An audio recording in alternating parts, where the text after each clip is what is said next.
Ucrania golpea el corazón de Rusia, arde la central térmica de Orlov, incendios de gran magnitud en Yaroslavl y la región de Vladimir. En Kapustin Yar fue destruido el misil Oreshnik. Un artillero ruso confesó un crimen de guerra en el que murieron civiles. La exportación de combustible ruso cayó a un mínimo histórico. Las autoridades buscan urgentemente voluntarios para proteger los terminales petroleros. Estados Unidos y China están dispuestos a buscar juntos el camino hacia el fin de la guerra en Ucrania.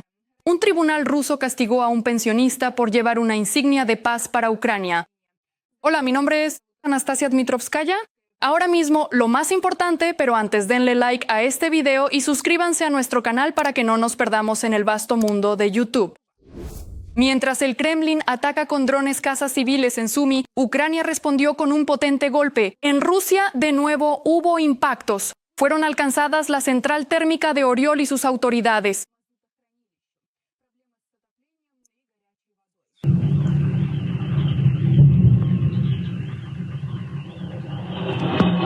También fue una noche explosiva en la región de Vladimir. Allí fue atacada una de las subestaciones más grandes y potentes. Es un nodo estratégico del sistema energético unificado de Rusia, que suministra electricidad a la región central, incluyendo Moscú, Vladimir y las regiones de Kiev. De la región, incluyendo Moscú, Vladimir, Kiev, Nizhny Novgorod y parcialmente la región de Ivanovo.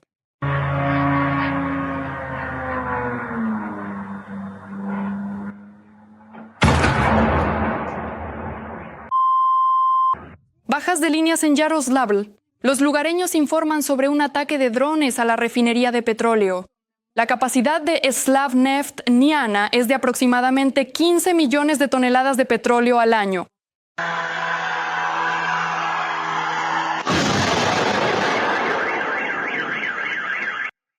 Según la Dirección Principal de Inteligencia, el Kremlin intenta tapar desesperadamente los agujeros en su defensa antiaérea para al menos proteger de alguna manera los objetos industriales y energéticos de nuestros ataques de largo alcance. Como dice su representante, Andriy Yusov, Rusia combina modelos soviéticos antiguos con lo que llama tecnología de última generación. Según él, los sistemas de defensa antiaérea están desplegados en todas las grandes ciudades del estado agresor, así como alrededor de los objetos estratégicamente importantes. Pero el resultado, como se suele decir, salta a la vista. El indicador clave es cuántos drones ucranianos alcanzan sus objetivos y causan daños. Según diversas estimaciones, la reducción en el procesamiento de productos petrolíferos en Rusia es de entre el 18 y el 20%. Estas son cifras extremadamente altas. Ucrania sigue atacando la infraestructura crítica del enemigo en lo profundo de su territorio, y lo hace cada vez con mayor precisión. Sobre qué armamento lo hace posible y por qué los ataques se intensifican, mírenlo ahora mismo en nuestro reportaje. Distancias de cientos e incluso miles de kilómetros no son un obstáculo para el armamento ucraniano. Las refinerías de petróleo rusas,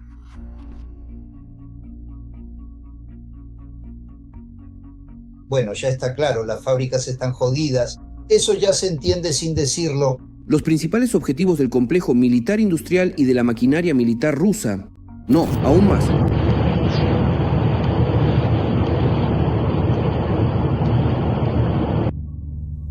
En serio, es una pesadilla, caray. Esto se está poniendo feo.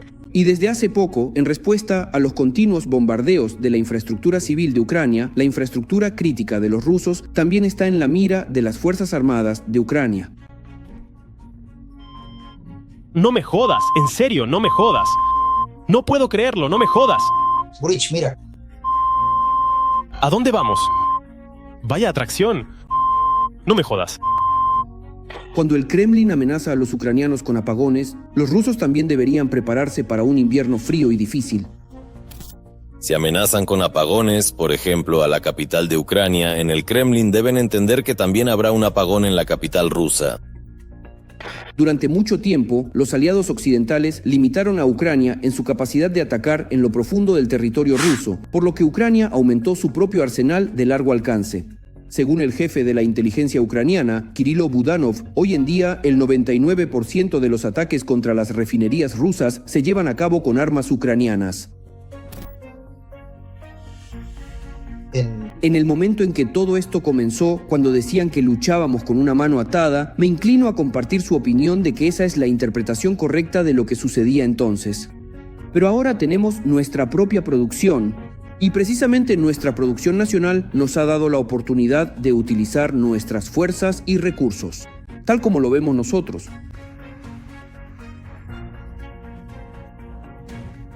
En el Kremlin solo entienden el lenguaje de la fuerza. El mejor argumento en cualquier acuerdo con Moscú es un poderoso ejército ucraniano y un complejo militar industrial fuerte, en particular la producción propia de drones y misiles de largo alcance, con los cuales Ucrania ataca regularmente objetivos en la Federación Rusa, ubicados a miles de kilómetros o más de la línea del frente. Para poder llevar esta guerra a una situación de estancamiento, de empate, hay que aprender no solo a repeler los ataques del enemigo en la línea del frente, sino también a suprimir su logística y su aviación. Por eso fue necesario, y ya ni siquiera hablo de la necesidad de atacar las empresas del complejo militar industrial y el sistema energético de Rusia. Esto es Belgorod, aquí en resumen no hay luz en ningún lado de Belgorod. Si para los ataques a las refinerías rusas se utilizan los drones más simples de fabricar, para los objetivos del complejo militar industrial son más adecuados los drones a reacción, como los modelos Polyanity, Peklo y Bars. Las características técnicas no se divulgan. Los expertos suponen que el alcance de estos drones a reacción es de entre 500 y 700 kilómetros. La principal ventaja es su bajo costo en comparación con sus competidores de tipo crucero. Ciudades como Moscú y Leningrado, que están más protegidas por los sistemas de defensa antiaérea de la Federación Rusa, podrían empezar a ser alcanzadas cada noche. El VAR podrá llegar y considero que esto debe ocurrir de manera sistemática. Como postre para los ocupantes, se han preparado misiles ucranianos de largo alcance, los Neptuno de largo alcance y los Flamingo con alcances de 1.000 y 3.000 kilómetros respectivamente. El pájaro rosa ucraniano, además de su enorme alcance, impresiona por el peso de su cabeza de combate, que es de aproximadamente 1.000 kilogramos. Normalmente la cabeza de combate de un misil de crucero moderno es de 450, pero como máximo 500 kilogramos. Por regla general, casi todos los misiles tienen 450 kilogramos, que aporta una cabeza de combate que pesa 1 tonelada. Al impactar contra un objetivo, por ejemplo, una instalación industrial, 2 de estos misiles la dejan completamente fuera de servicio, al menos durante 1 año. Es decir, allí habrá un solo cráter de unos 20 metros de diámetro. Los terroristas rusos que bombardean ciudades ucranianas deben entender que una respuesta simétrica llegará inevitablemente. Leyendo los comentarios bajo los episodios anteriores, veo que muchos nos ven desde Kazajistán, Moldavia, Europa e incluso desde Estados Unidos. Nosotros, los ucranianos, les estamos muy agradecidos por su apoyo y estamos orgullosos de tener una audiencia tan sensata. Escriban también bajo este episodio desde qué país nos ven y si en su país apoyan nuestra lucha contra el imperio del mal. Siempre leo sus comentarios con mucho gusto y nosotros seguimos adelante porque lo más interesante viene a continuación. La exportación de combustible ruso ha caído a su nivel más bajo desde el inicio de la invasión a gran escala. Así lo informa la publicación Bloomberg, citando datos de la plataforma Vortex. Según los datos de Vortex y Altida, recopilados por la agencia Bloomberg, el volumen total de transporte marítimo de productos petrolíferos durante los primeros 26 días de este mes promedió 1,8 millones de barriles por día, lo que representa el nivel más bajo al menos desde principios de 2022. Según escribe Bloomberg, las exportaciones disminuyeron especialmente debido a los ataques al complejo petrolero y gasífero de Ust-Luga en la región de Leningrado. Este terminal representa más del 60% de las exportaciones de petróleo ruso. La última ola de restricciones, dirigida contra las grandes compañías petroleras Rosneft y Lukoil, añadió incertidumbre, obligando a los comerciantes a cambiar las rutas de pago y los plazos de entrega ante la inminencia del vencimiento de las sanciones. Estados Unidos, 21 de noviembre. Mientras tanto, las autoridades rusas, en medio de los ataques, comenzaron a buscar voluntarios para protegerse y contrarrestar los drones. A los reservistas se les propone firmar un contrato por 3 años y defender los productos petrolíferos de los ataques de drones según un horario de 2 meses de servicio por 2 de descanso. La remuneración, según el anuncio de las autoridades del asentamiento rural de Ropshino, será de 15 a 30.000 rublos al mes. Como podemos ver, las llamadas sanciones de los drones ucranianos son mucho más difíciles de eludir para el Kremlin que las sanciones de la Unión Europea. Rusia utilizó contra Ucrania el misil 9M729 que puede portar una ojiva nuclear. Así lo informó el jefe del Ministerio de Asuntos Exteriores de Ucrania, Andriy Sybiha, en declaraciones a periodistas de Reuters. En los últimos meses, Rusia ha atacado a Ucrania con un misil de crucero cuyo desarrollo secreto llevó a Donald Trump a retirarse del Tratado de Control de Armas Nucleares con Moscú. Esto lo declaró el ministro de Asuntos Exteriores de Ucrania durante el primer mandato de Trump como presidente de Estados Unidos. Los comentarios de Andriy Sybiha se convirtieron en la primera confirmación de que Rusia utilizó el misil de base terrestre 9M729 en acciones de combate en Ucrania o en cualquier otro lugar. Cabe recordar que Estados Unidos y Rusia se retiraron del Tratado sobre Misiles de Alcance Medio y Corto de la época de la Guerra Fría, en agosto de 2019. En ese momento, Washington afirmaba que el 9M729 violaba el acuerdo y volaba a más de 500 kilómetros, mientras que Moscú, por su parte, como de costumbre, lo negaba. Según los datos del sitio Missile Slide, creado en el Centro de Estudios Estratégicos e Internacionales en Washington, el alcance del misil, capaz de portar una ojiva nuclear o convencional, es de 2.500 kilómetros. Una fuente militar informó que el misil 9M729, lanzado por Rusia el 5 de octubre, voló más de 1.200 kilómetros y cayó en territorio ucraniano. Civic también señaló que los lanzamientos del 9M729 contra Ucrania comenzaron el 21 de agosto, pocos días después de la reunión entre Trump y Putin en Alaska. Solo eran 23. También hubo 2 lanzamientos de este misil en 2022. Bueno, continuando con el tema de la táctica de miedo nuclear de Putin, el jefe del Servicio de Seguridad de Ucrania, Vasil Malyuk, informó que uno de los 3 misiles balísticos Oreshnik fue destruido en Kapustin Yar por las fuerzas del SBU y GUR. Según Malyuk, fue una misión exitosa y desde entonces ha pasado mucho tiempo, así que ya se puede hablar de ello.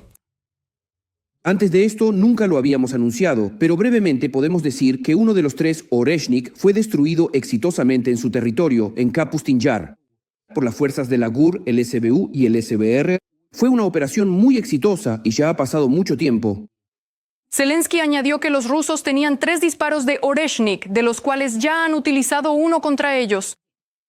Creemos que los rusos aún tienen la posibilidad de realizar hasta 6 disparos más. Los rusos quieren desplegar el Oreshnik en Bielorrusia y sabemos que su alcance aproximado es de 5.000 kilómetros. Es decir, los europeos deben prestar atención a estos riesgos.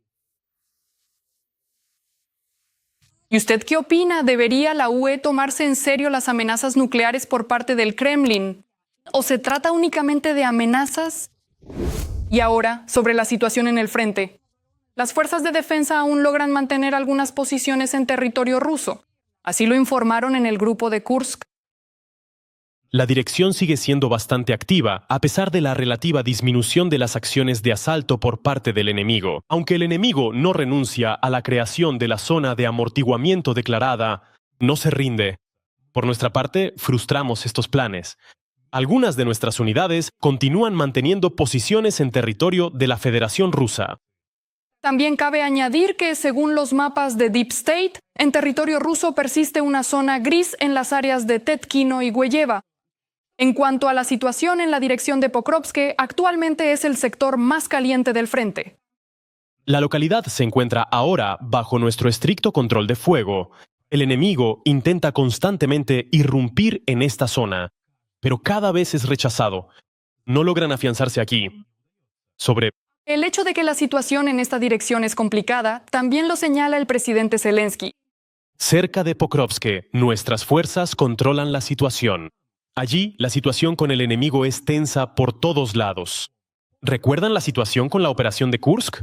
¿La recuerdan? En cuanto a la información, ¿cómo fue? Había muchísimas versiones diferentes. ¿Que teníamos 5 u 8 mil rodeados?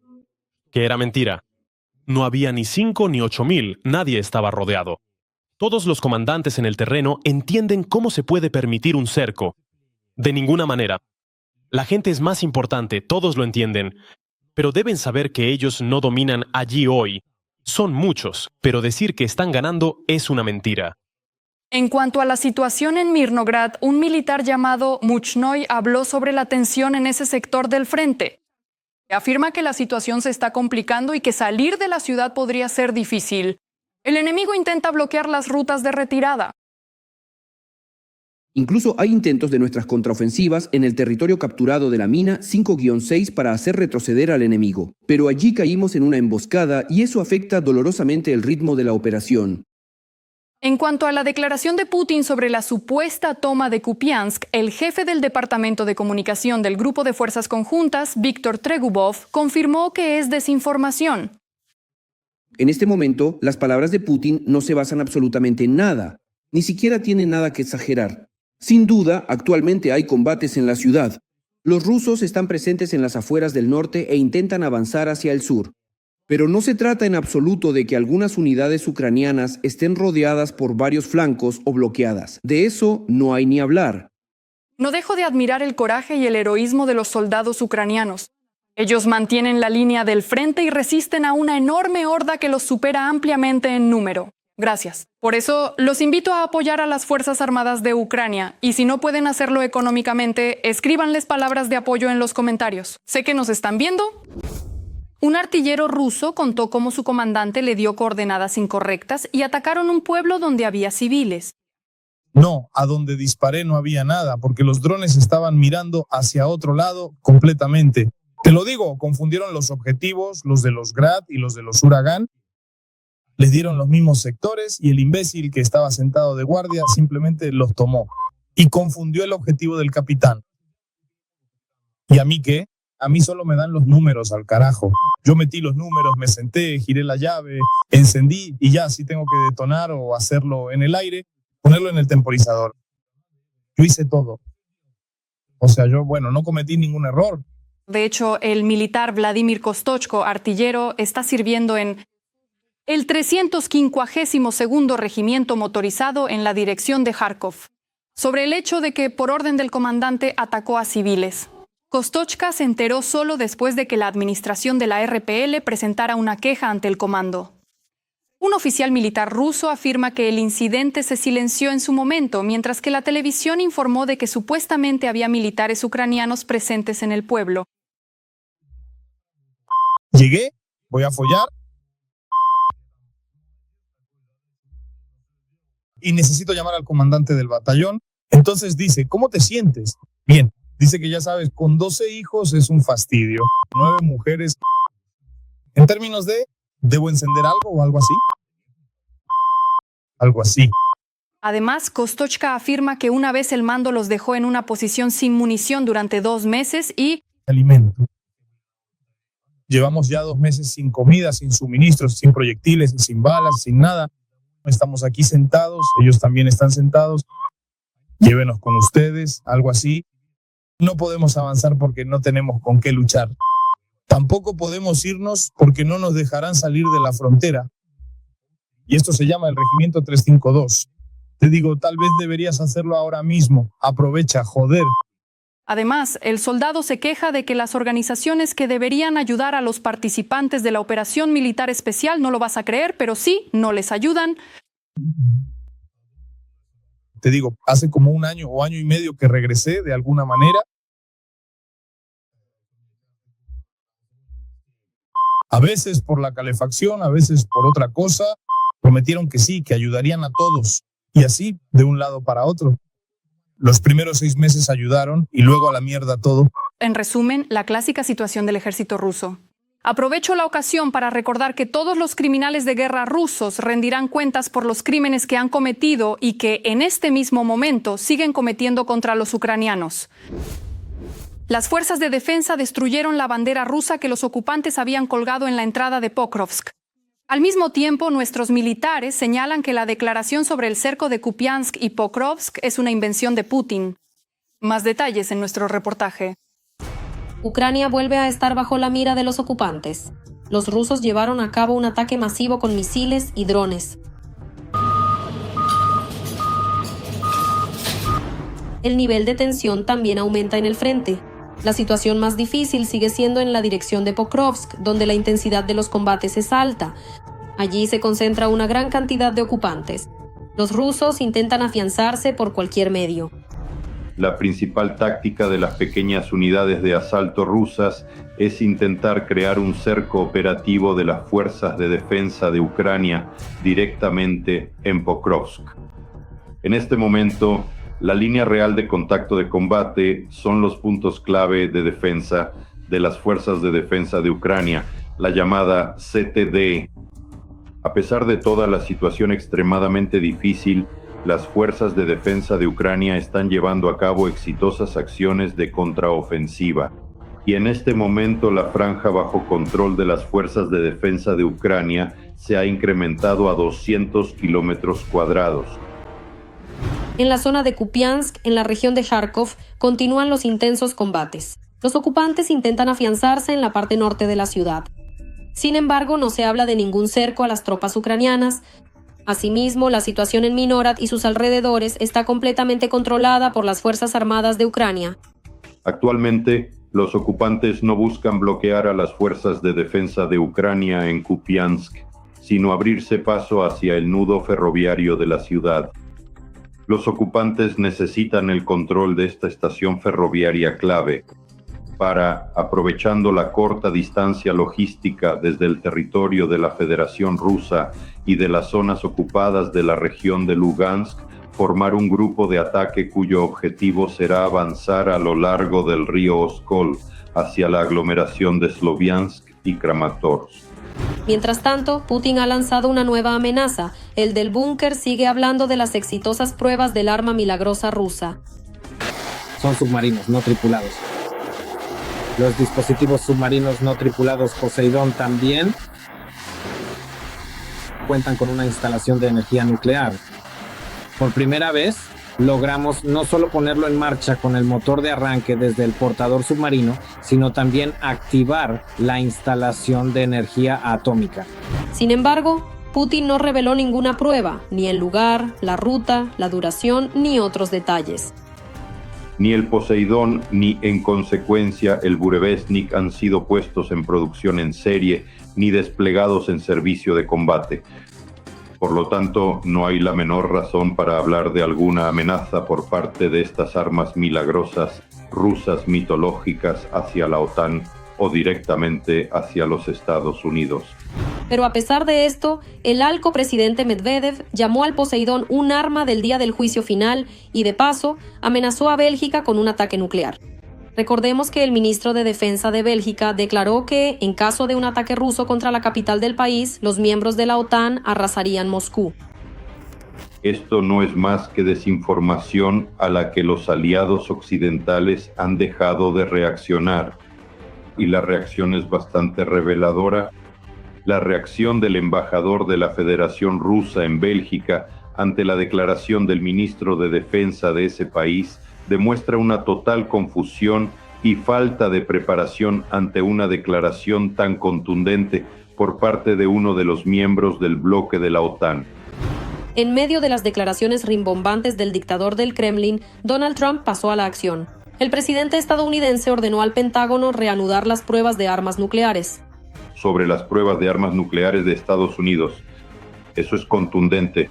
Y la respuesta militar de ese país y del presidente Trump a tales provocaciones informativas por parte de la Federación Rusa. Además, Trump declaró de manera muy tajante que Estados Unidos posee el mayor potencial nuclear del mundo. Rusia ocupa el segundo lugar y China está condicionalmente en tercer lugar. Al mismo tiempo, Estados Unidos inició una reducción a gran escala de su presencia militar en Europa del Este, con... En un lado, al anunciar tales planes en el momento de la rotación, insisto una vez más, Estados Unidos está reforzando su presencia nuclear en los países europeos. Vuelvo a enfatizar, esto es el redespliegue del arsenal nuclear en el Reino Unido. Esto es el redespliegue de submarinos nucleares. Y esto es la presencia de un portaaviones estadounidense en las aguas territoriales de Dinamarca. Es decir, todo esto es una prueba, al contrario, del fortalecimiento de la presencia militar de Estados Unidos directamente cerca de las fronteras de la Federación Rusa. Los ataques rusos contra Ucrania dañaron subestaciones que son cruciales para la seguridad nuclear.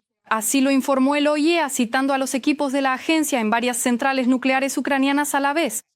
Los equipos de la agencia en las centrales nucleares de Yuzhno-Ukrainsk y Khmelnytsky informaron que cada planta perdió acceso a una línea externa de transmisión eléctrica y la central de Rivne redujo la potencia de 2 de sus 4 bloques a petición del operador de la red. Además, el director general del OIEA, Rafael Grossi, declaró que la amenaza a la seguridad nuclear es real y constante, al igual que de hecho los bombardeos reales y constantes de Rusia contra el sistema energético ucraniano. Y algo me dice que la profunda preocupación del OIEA, por así decirlo, no hará que el Kremlin detenga estos bombardeos. Dale like a este video si estás de acuerdo. El proceso de negociación entre Rusia y Ucrania debe comenzar con el cese del fuego a lo largo de la línea de contacto actual. Así lo declaró el jefe de la oficina del presidente de Ucrania, Andriy Yermak. También señaló que en la mesa de negociaciones habrá un solo documento y que no existe ninguna competencia ni planes de paz alternativos para Ucrania. Y este documento, dice Yermak, lo están preparando Ucrania, la Unión Europea y Estados Unidos. Mientras tanto, el viceministro de Asuntos Exteriores de Rusia, Mikhail Galusin, declaró que, cito, ahora existen todas las condiciones para el desarrollo de la vía de Estambul, pero Moscú está dispuesta a continuar las negociaciones directas. El problema, dice Galusin, es únicamente la falta de voluntad política por parte de Kiev. Al mismo tiempo, el periódico Financial Times informa que Estados Unidos canceló la reunión entre Trump y Putin debido a las exigencias inaceptables de Moscú sobre la paz en Ucrania. Los periodistas señalan que el Ministerio de Asuntos Exteriores ruso exigía concesiones territoriales de Kiev y la reducción de las Fuerzas Armadas de Ucrania, así como garantías de que el país no ingresaría en la OTAN. De hecho, al escuchar estas condiciones de Moscú, el secretario de Estado de EU, Marco Rubio, habló por teléfono con el ministro ruso Lavrov y luego informó a Trump que Rusia no mostraba disposición para negociar.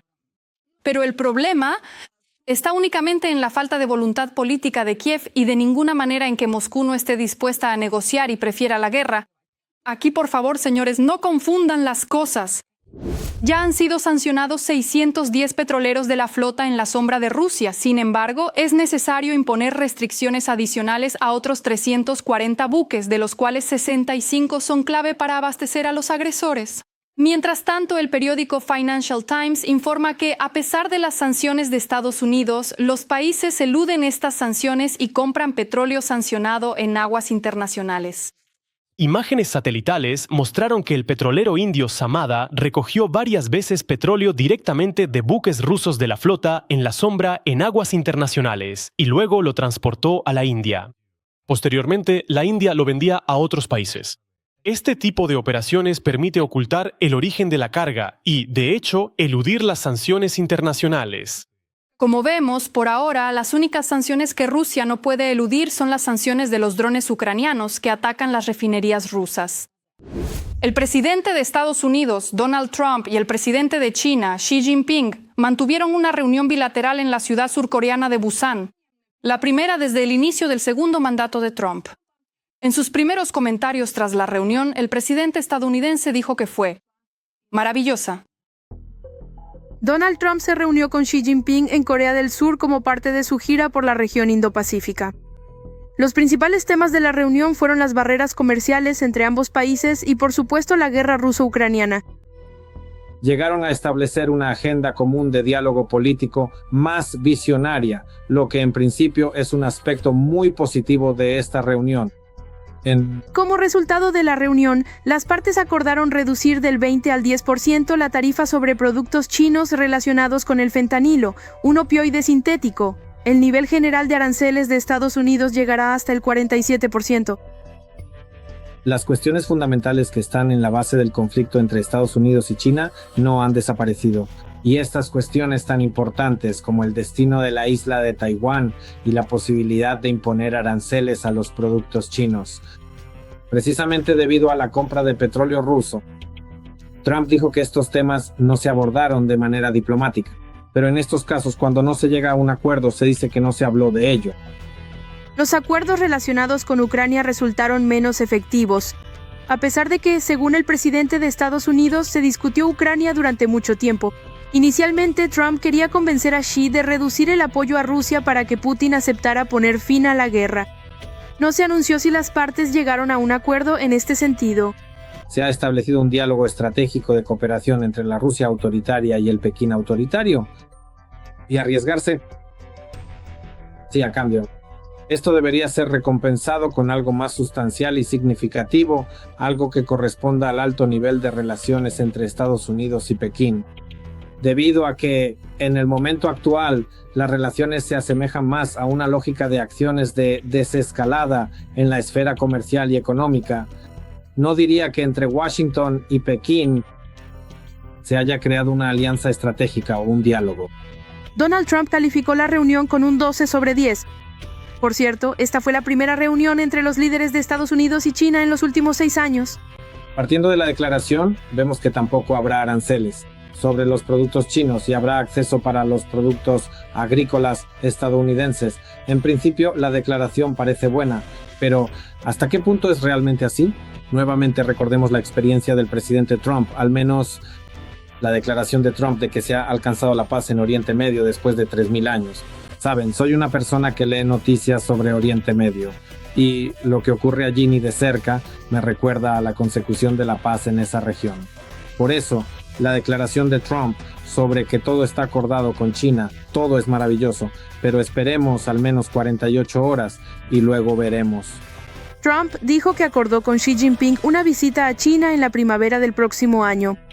Después de esto seguirá una visita de respuesta del líder chino a Estados Unidos. En 1900, San Petersburgo multaron a un pensionista por un pin azul y amarillo de paz para Ucrania.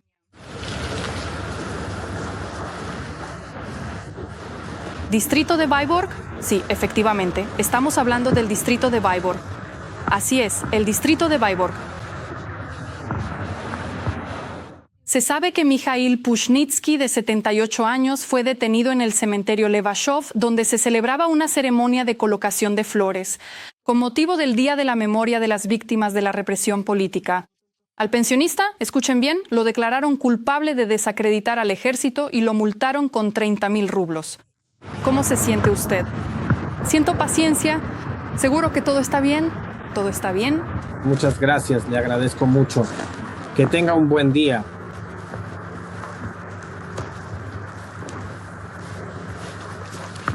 Pushnitsky renunció al abogado porque consideró que de todos modos no les habría ayudado y además el pensionista se negó a quitarse la insignia diciendo que toda persona tiene derecho a expresar su opinión de manera no violenta. Y hay que reconocer que realmente es así, solo que en Rusia, como se dice, no funciona de esa manera. En Novosibirsk, un veterano de la operación militar especial que se convirtió en entrenador infantil golpeaba sistemáticamente a sus alumnos, según los datos de la investigación. Desde noviembre de 2023 hasta marzo de 2024, durante las actividades deportivo-patrióticas, Shargan golpeaba sistemáticamente a los menores de su centro con palos de madera, con la mano, así como con un objeto no identificado en la cabeza. Los malos tratos salieron a la luz después de que uno de los niños regresara de los campamentos militares con hematomas y la cabeza herida.